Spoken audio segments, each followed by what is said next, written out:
With more than 1,200 employees cranking out barges and specialty vessels on the banks of the Ohio River, Jeffboat is really on a roll.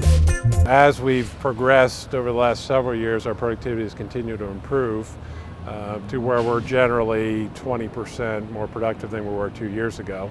Depends on the barge type, but on average that's the case. Those labor management relations had not been harmonious until quite recently.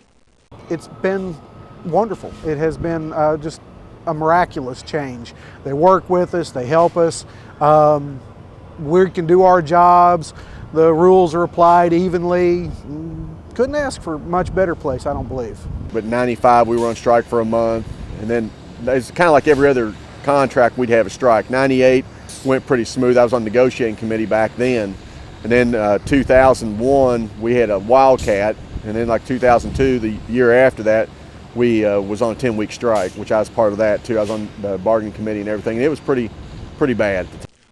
But both parties came together to resolve differences amicably in 2007. We was able to sit down probably in a 4-day period and negotiate a contract this time, versus in the past it would take us 3 months. We had a strike every other contract, but we was able to negotiate this agreement in probably 4 days. Today versus the way it was in the past, it's like a breath of fresh air, to be honest with you. Yeah, they're, I mean, for the area, yeah, they're well-paying jobs. I mean, we've got this last contract, we got increases for the welders, and we got increases for the crane operators, and everybody got a good substantial increase. Yes, management labor does get along a lot better. I think it's because of the economical times it is today. The union and the company realizes that you have to become a team in order to make a company succeed today. So it has changed a whole lot. This renewed sense of trust and cooperation has led to increased safety and multiple programs to train workers for new skills.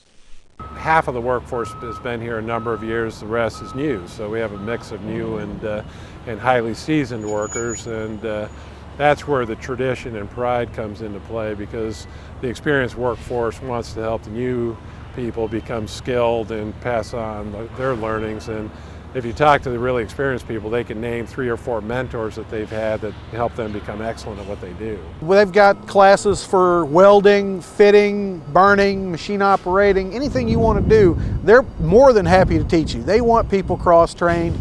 It's better for them, better for us, certainly more job security, because the more things you're qualified to do, the more jobs you can get into. And make no mistake about it, this is very difficult work. It's physically demanding. It's cold in the winter, and it's hot as heck in the summer. The steel heats up, and it takes a special person to be a welder or a steel fitter here. It all depends, on weather. Weather has its effects around May, June, July. When the heat comes in here, humidity with the river.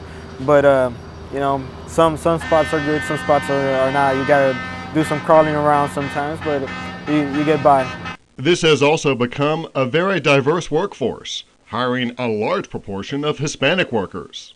2005, just to give you an example, we had around 3% Spanish-speaking population. We changed around our recruiting structure to open up to have a more diverse workforce, looking for opportunities to advance and improve the process that we have. We actually grew that population alone up to 22%. But the camaraderie here is infectious, and these workers love their jobs.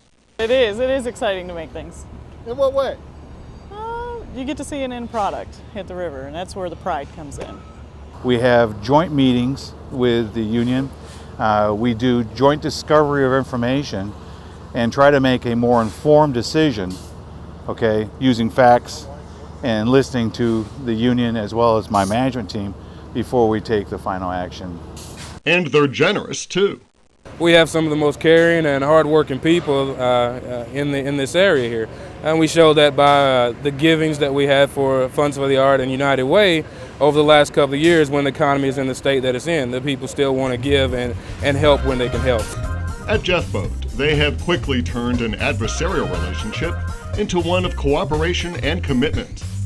And as they weld their future together, the prospects for continued success are bright. Congratulations to Jeffboat and Teamsters Local 89, winners of the 2009 University of Louisville Labor Management Award.